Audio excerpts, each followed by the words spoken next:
Assalamualaikum warahmatullahi wabarakatuh.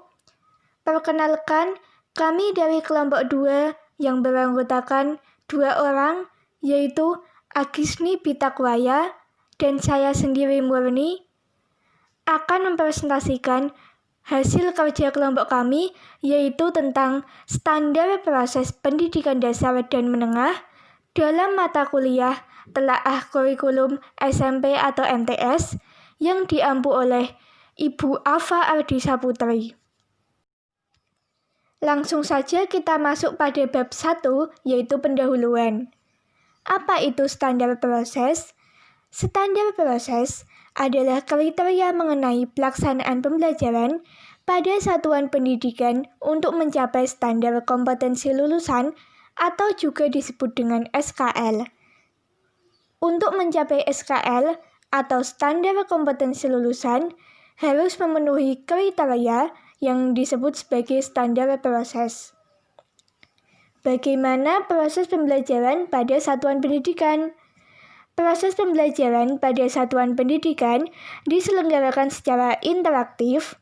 Interaktif yaitu bentuk pembelajaran yang menggunakan multimedia seperti menyajikan pembelajaran dengan bentuk teks, gambar, animasi, video, dan audio yang menarik bagi para peserta didik. Kemudian, inspiratif. Inspiratif adalah segala sesuatu yang dapat memberikan dorongan atau inspirasi untuk melakukan sesuatu. Jadi, dalam hal ini, tenaga pendidik harus dapat memberikan dorongan kepada peserta didik. Menyenangkan, yaitu tenaga pendidik harus dapat menyenangkan ketika pembelajaran, yaitu seperti mengajar dengan baik dan ramah tamah. Yang selanjutnya yaitu menantang. Ketika diberi soal itu menantang apakah siswa tersebut dapat mengerjakan soal atau tidak. Yang selanjutnya yaitu memotivasi peserta didik untuk berpartisipasi aktif. Memotivasi adalah kondisi yang membangkitkan untuk bertindak atau dorongan untuk mencapai suatu tujuan tertentu. Jadi, para tenaga pendidik harus dapat memberi dorongan yang kuat kepada para siswa untuk mencapai suatu tujuan tertentu, yaitu untuk memahami pembelajaran yang telah diberikan, serta memberikan ruang yang cukup bagi prakarsa, yaitu orang yang sedang berjuang dan telah mendapatkan motivasi. Jadi diberikan ruang yang cukup agar dapat mencapai suatu impian atau tujuan. Kreativitas. Peserta didik harus diajarkan bagaimana kreativitas. Jadi para tenaga pendidik harus dapat mengajarkan kreativitas kepada peserta didik dan kemandirian sesuai dengan bakat, minat, dan perkembangan fisik serta psikologis peserta didik. Dalam hal ini, para peserta didik yang berbeda-beda tentunya memiliki bakat, minat, dan perkembangan fisik serta psikologis yang berbeda juga. Oleh karena itu, bagi para peserta didik harus mengetahui bakat, minat kepada peserta didik, kemudian diasah agar bakat dan minat tersebut menjadi kekuatan bagi para peserta didik.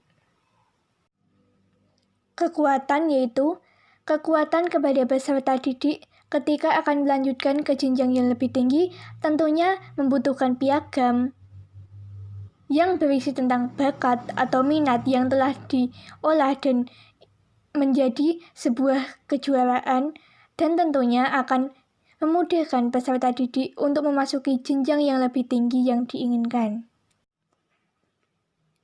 Apa saja prinsip pembelajaran yang digunakan dalam standar kompetensi lulusan dan standar isi? Yaitu ada 14. Yang pertama, dari peserta didik diberitahu menuju peserta didik mencari tahu. Dalam hal ini, peserta didik diberitahu terlebih dahulu, baru mencari tahu. Yang kedua, dari guru sebagai satu-satunya sumber belajar menjadi belajar berbasis aneka sumber belajar. Untuk itu, guru adalah sebagai satu-satunya sumber belajar bagi peserta didik. Yang ketiga, dari pendekatan tekstual menuju proses sebagai penguatan penggunaan pendekatan ilmiah. Jadi pendekatan ini menjadi pendekatan ilmiah, yaitu pendekatan yang sesuai dengan latar belakang masing-masing peserta didik. Yang keempat, dari pembelajaran berbasis konten menuju pembelajaran berbasis kompetensi. Yang dahulu berbasis konten, kemudian menuju berbasis kompetensi, yaitu mengutamakan kompetensi pembelajaran kepada siswa. Yang kelima, yaitu dari pembelajaran parsial menuju pembelajaran terpadu.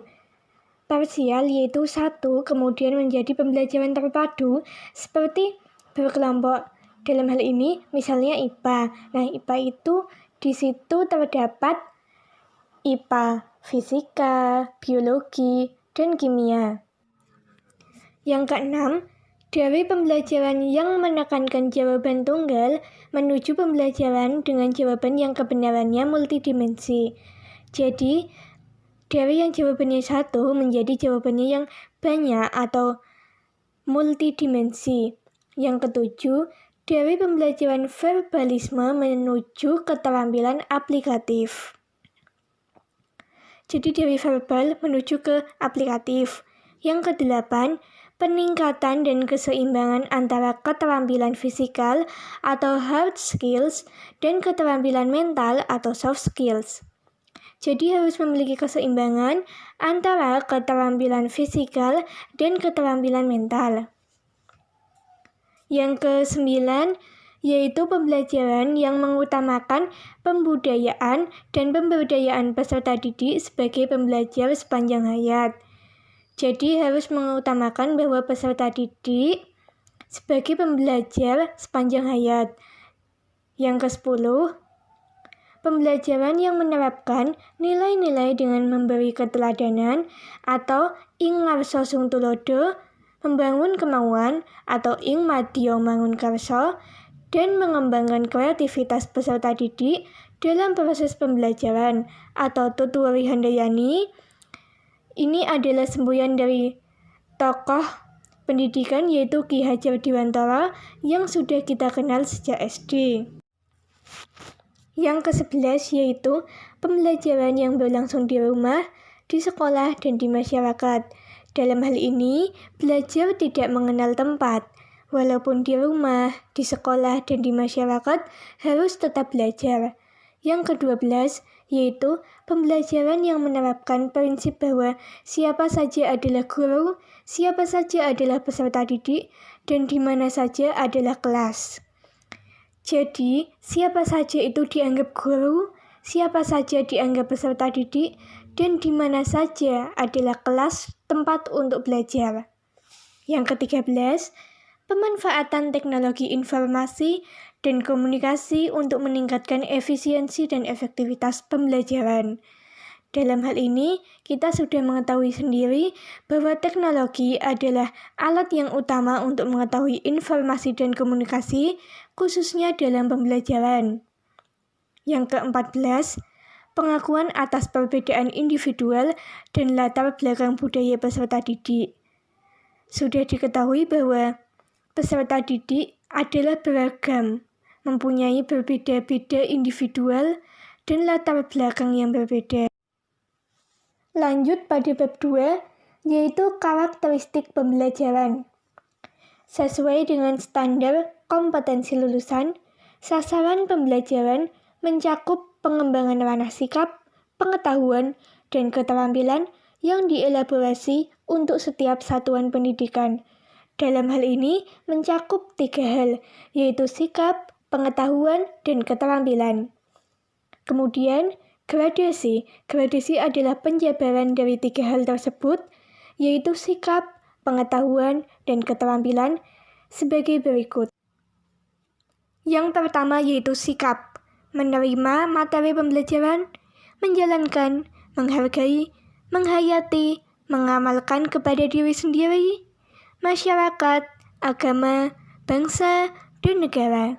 Yang kedua, mengingat-ingat materi yang telah diberikan atau dipelajari, memahami, menerapkan dalam kehidupan sehari-hari, menganalisis dan mengevaluasi apakah materi tersebut ada kekurangan atau ada kelebihan. Yang ketiga, keterampilan, yaitu mengamati, menanya jika dirasa kurang jelas, mencoba, menalar, menyaji, dan mencipta. Masuk pada bab 3, yaitu perencanaan pembelajaran. Yang A, itu desain pembelajaran. Terdapat silabus. Silabus merupakan acuan penyusunan kerangka pembelajaran untuk setiap bahan kajian mata pelajaran. Jadi di sini dalam silabus tersebut membuat acuan penyusunan kerangka pembelajaran. Meliputi 1. Identitas mata pelajaran, khusus SMP atau MTS, SMPLB atau paket B, dan SMA atau MA atau SMALB, atau SMK atau MAK atau paket C atau paket C kejuruan.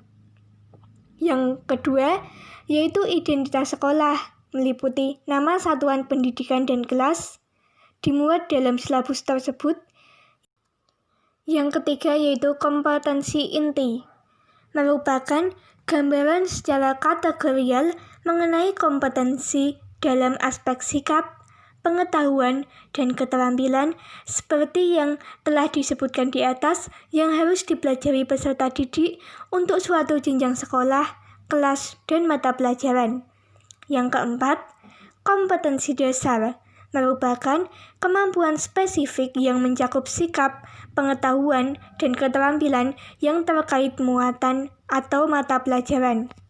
Yang kelima, tema, yaitu khusus untuk SD atau MI, SDLB atau paket A, sedangkan untuk SMP, MTS, SMPLB, paket B, atau SMA, MA, SMA, LB, SMK, MAK, atau MAK, paket C, dan paket C kejuruan tidak terdapat tema. Yang kesembilan yaitu sumber belajar. Yang keenam, dapat berupa buku, memuat media cetak dan elektronik, prinsip, alam sekitar, dan prosedur atau sumber belajar lain yang relevan, yaitu yang bagus, yang baik dalam media dan cetak, ditulis dalam bentuk koran yang dapat dijadikan referensi dengan rumusan indikator elektronik pencapaian kompetensi dan jurnal. Yang ketujuh, pembelajaran, yaitu kegiatan yang dilakukan oleh pendidik dan peserta didik untuk mencapai kompetensi yang diharapkan.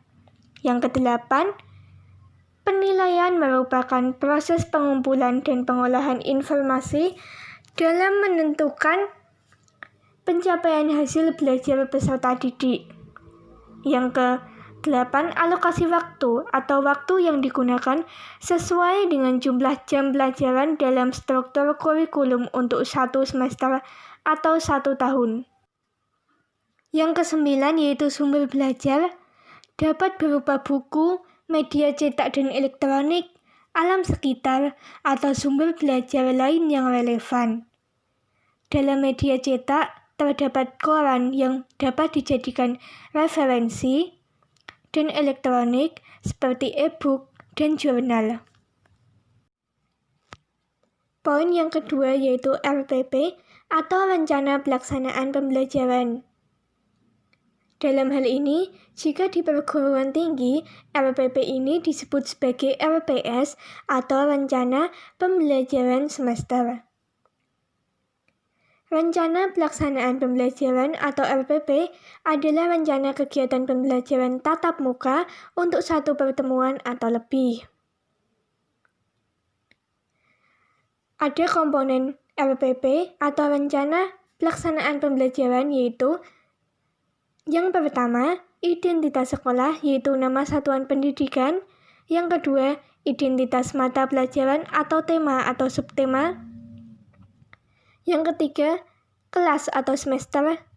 Yang keempat, materi pokok. Yang kelima, alokasi waktu ditentukan sesuai dengan keperluan untuk pencapaian KD atau kompetensi dasar dan beban belajar dengan mempertimbangkan jumlah jam pelajaran yang tersedia dalam silabus dan KD yang harus dicapai. Yang keenam, tujuan pembelajaran yang dirumuskan berdasarkan KD dengan menggunakan kata kerja operasional yang dapat diamati dan diukur yang mencakup sikap, pengetahuan, dan keterampilan seperti yang telah disebutkan di atas. Yang ketujuh, kompetensi dasar dan indikator pencapaian kompetensi. Yang kedelapan, materi pembelajaran membuat fakta, konsep, prinsip, dan prosedur yang relevan, ditulis dalam bentuk butir-butir sesuai dengan rumusan indikator ketercapaian kompetensi. Yang ke-9, metode pembelajaran digunakan oleh pendidik untuk mewujudkan suasana belajar dan proses pembelajaran agar peserta didik mencapai KD yang disesuaikan dengan karakteristik peserta didik dan KD yang akan dicapai. Metode pembelajaran ini seperti metode ceramah dan metode diskusi.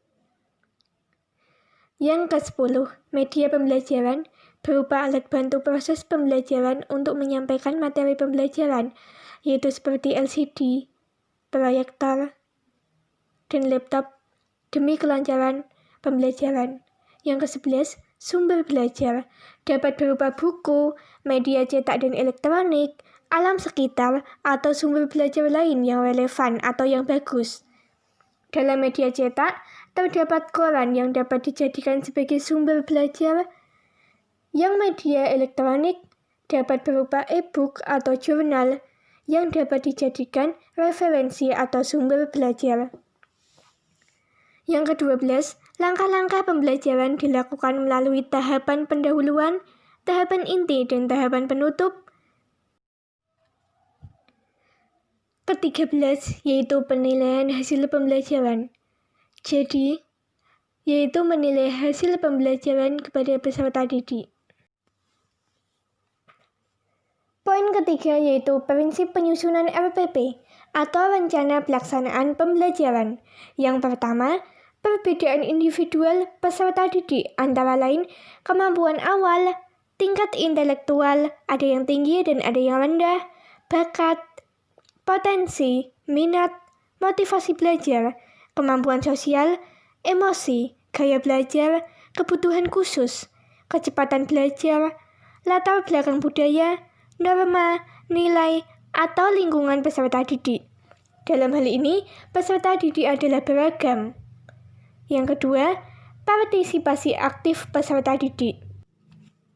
Yang ketiga, berpusat pada peserta didik untuk mendorong semangat belajar, motivasi, minat, kreativitas, inisiatif, inspirasi, inovasi, dan kemandirian. Yang keempat, pengembangan budaya membaca dan menulis yang dirancang untuk mengembangkan kegemaran membaca, pemahaman, beragam bacaan, dan berekspresi dalam berbagai bentuk tulisan. Yang kelima, pemberian umpan balik dan tindak lanjut RPP memuat rancangan program pemberian umpan balik positif, penguatan, pengayaan, dan remedi. Jadi harus diberikan remedi atau pengayaan sebagai tugas tambahan. Yang keenam, penekanan pada keterkaitan dan keterpaduan antara KD, materi pembelajaran, kegiatan pembelajaran, indikator pencapaian kompetensi, penilaian, dan sumber belajar dalam satu keutuhan pengalaman belajar. Yang ketujuh, mengakomodasi pembelajaran tematik terpadu, keterpaduan lintas mata pelajaran, lintas aspek belajar, dan keragaman budaya. Yang kedelapan, penerapan teknologi informasi dan komunikasi secara terintegrasi sistematis dan efektif sesuai dengan situasi dan kondisi. Saat ini kita sudah mengetahui sendiri bahwa teknologi adalah hal utama dalam informasi dan komunikasi. Baik, cukup sekian pemaparan materi dari saya dan akan dilanjutkan oleh Mbak Agisni Bitakwaya. Izin melanjutkan paparan dari Mbak Murni mengenai pelaksanaan pembelajaran. Dalam standar proses pembelajaran itu terdapat pelaksanaan pembelajaran. Yang pertama itu poin A, persyaratan pelaksanaan proses pembelajaran itu meliputi yang pertama itu alokasi waktu jam tatap muka pembelajaran. Dalam alokasi waktu jam tatap muka pembelajaran ini memiliki perbedaan di setiap jenjangnya. Yang pertama itu pada jenjang SD, sekolah dasar atau Madrasah Ibtidaiyah MI itu 35 menit, yang SMP atau MTS itu 40 menit, SMA atau MA itu 45 menit, dan SMK atau MAK itu 45 menit.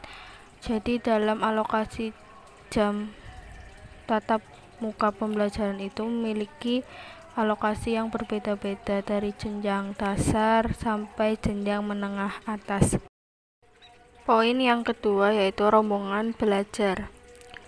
Dalam rombongan belajar ini memiliki jumlah rombongan belajar persatuan pendidikan dan jumlah maksimum peserta titik dalam setiap rombongan belajar.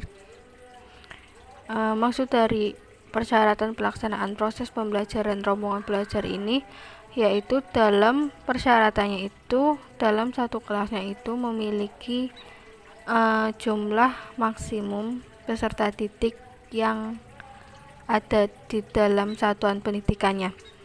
Seperti pada SD atau MI itu jumlah rombongan pembelajarannya atau per kelas itu minimal itu diisi oleh 6-24 dan maksimalnya itu 28. SMP atau MTS itu 3-33 dan jumlah maksimalnya itu 32. SMA atau MA itu 3-36, jumlah maksimalnya 36. SMK itu 3-72, jumlah maksimalnya itu 36. Dan STLB itu jumlah rombongan pembelajarannya itu 6 dan jumlah maksimal perombongannya itu 5. SMPLB itu jumlah rombongannya itu 3 dan jumlah maksimum di dalam rombongnya itu ada 8. SMALB itu jumlah rombongan pembelajarannya itu 3 dan jumlah maksimum perombongannya itu ada 8. Oke, lanjut ke poin 3. Ini mengenai buku teks pelajaran. Dalam buku teks pelajaran ini digunakan untuk meningkatkan efisiensi dan efektivitas pembelajaran yang jumlahnya disesuaikan dengan kebutuhan peserta didik. Maksud dari ini itu dalam persyaratan pelaksanaan proses pembelajaran itu dibutuhkan adanya buku teks pelajaran yang dapat menunjang kebutuhan peserta didik dalam proses pembelajaran yang disampaikan oleh guru tersebut. Jadi dalam pelaksanaan proses pembelajaran itu dibutuhkan buku penunjang. Poin 4 yaitu pengelolaan kelas dan laboratorium. Dalam pengelolaan kelas dan laboratorium itu guru itu wajib menjadi teladan yang baik bagi siswa dalam menghayati dan mengamalkan ajaran agama yang dianut serta mewujudkan kerukunan dalam kehidupan bersama. Yang B itu guru juga wajib menjadi teladan bagi peserta didik dalam menghayati dan mengamalkan perilaku jujur, disiplin, tanggung jawab, peduli, gotong royong, kerjasama, toleran, damai, santun, responsif, dan proaktif, dan menunjukkan sikap sebagai dari solusi atas berbagai permasalahan dalam berintegrasi secara efektif dengan lingkungan sosial. Dan guru juga harus menyesuaikan pengaturan tempat duduk peserta didik dan sumber daya lainnya sesuai dengan tujuan dan karakteristik proses pembelajaran.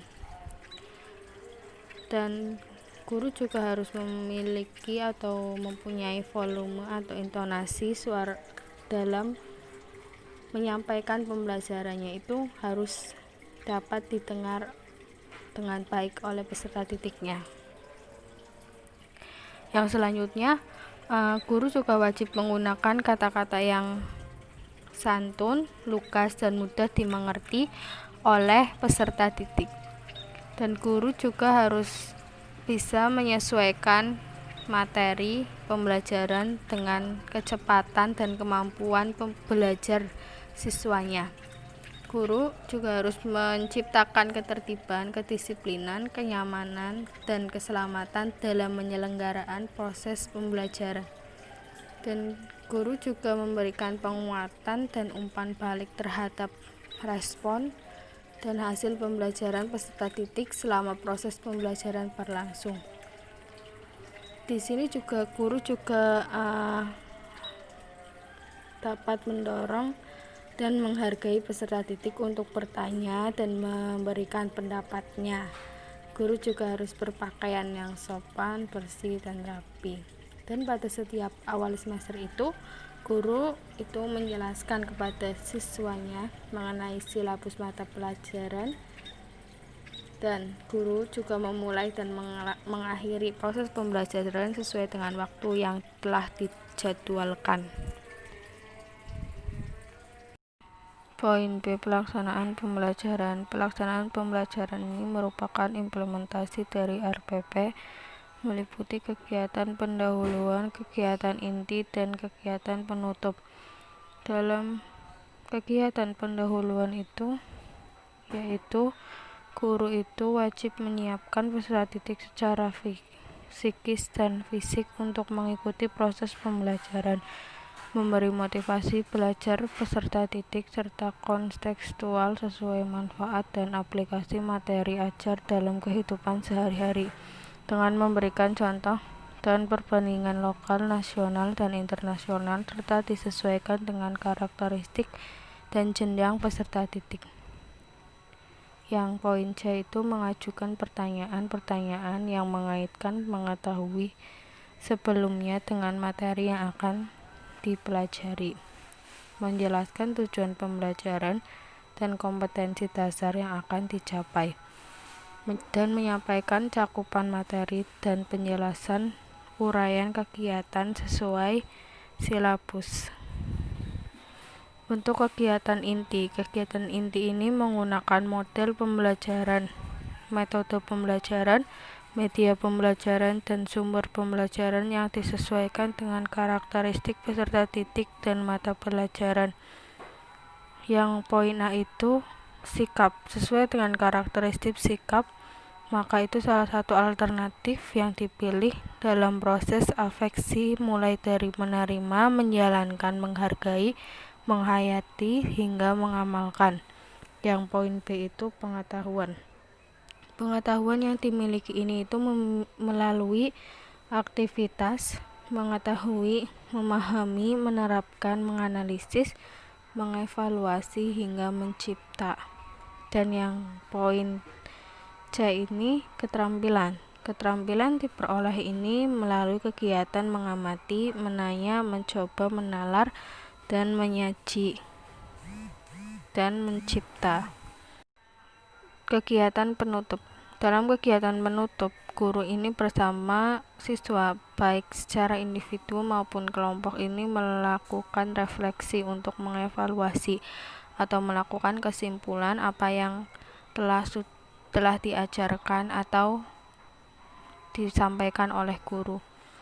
Untuk mengevaluasinya itu yang poin A ini seluruh rangkaian aktivitas pembelajaran dan hasil-hasil yang diperoleh untuk selanjutnya secara bersama menemukan manfaat langsung maupun tidak langsung dari hasil pembelajaran yang telah berlangsung. Yang poin B ini memberikan umpan balik terhadap proses dan hasil pembelajaran. Yang C ini melakukan kegiatan tindak lanjut dalam bentuk pemberian tugas, baik tugas individual maupun kelompok. Dan yang D ini menginformasikan rencana kegiatan pembelajaran untuk pertemuan selanjutnya. Penilaian proses dan hasil pembelajaran. Penilaian proses pembelajaran menggunakan pendekatan nilai otentik yang menilai kesiapan peserta didik proses dan hasil belajar secara utuh. Keterpaduan penilaian ketiga komponen tersebut itu akan menggambarkan kapasitas, gaya, dan memperoleh belajar peserta didik yang mampu menghasilkan dampak instruksional pada aspek pengetahuan dan dampak pengiringnya pada aspek sikap. Hasil penilaian otentik digunakan guru untuk merencanakan program perbaikan pembelajaran, pengayaan, atau pelayanan konseling. Oke, lanjut pada pengawasan proses pembelajaran. Dalam standar proses, terdapat pengawasan proses pembelajaran. Yang pertama itu prinsip pengawasan. Prinsip pengawasan ini dilakukan dengan prinsip objektif dan transparan guna meningkatkan mutu secara berkelanjutan. Yang kedua itu sistem dan entitas pengawas. Sistem pengawas internal dilakukan oleh kepala sekolah, pengawas, dan dinas pendidikan dan lembaga penjaminan mutu pendidikan. Yang A itu kepala sekolah, pengawas, dan lembaga penjaminan mutu pendidikan melakukan pengawasan dalam rangka meningkatkan mutu. Yang B ini kepala sekolah dan pengawas melakukan pengawasan dalam bentuk supervisi akademik dan supervisi manajerial. Proses pengawasan. Yang A, pemantauan proses pembelajaran dilakukan pada tahap perencanaan, pelaksanaan, dan penilaian hasil pembelajaran. Pemantauan dilakukan melalui antara lain diskusi kelompok, pengamatan, pencatatan, perekaman, wawancara, dan dokumentasi. Yang B ini supervisi. Supervisi ini proses pembelajaran dilakukan pada tahap perencanaan, pelaksanaan, dan penilaian hasil pembelajaran yang dilakukan melalui antara lain pemberian contoh, pembelajaran di kelas, diskusi, konsultasi, dan pelatihan. Pelaporan. Poin C. Hasil kegiatan pemantauan, supervisi, dan evaluasi proses pembelajaran disusun dalam bentuk laporan untuk kepentingan tindak lanjut pengembangan keprofesional pendidik secara berkelanjutan. Poin D, yakni tindak lanjut. Tindak lanjut hasil pengawasan dilakukan dalam bentuk penguatan dan penghargaan kepada guru yang menunjukkan kinerja yang memenuhi atau melampaui standar dan pemberian kesempatan kepada guru untuk mengikuti program pengembangan keprofesionalan berkelanjutan. Demikian presentasi dari saya, Aisni Pitakwaya dan Murni. Kurang lebihnya mohon maaf, apabila ada kata-kata yang kurang berkenan mohon dimaafkan. Terima kasih atas perhatiannya. Tetap semangat dalam belajar. Semoga dalam keadaan sehat walafiat. Kami tutup presentasi ini. Wallahumma fiqh ila aqmitorik. Wassalamualaikum warahmatullahi wabarakatuh.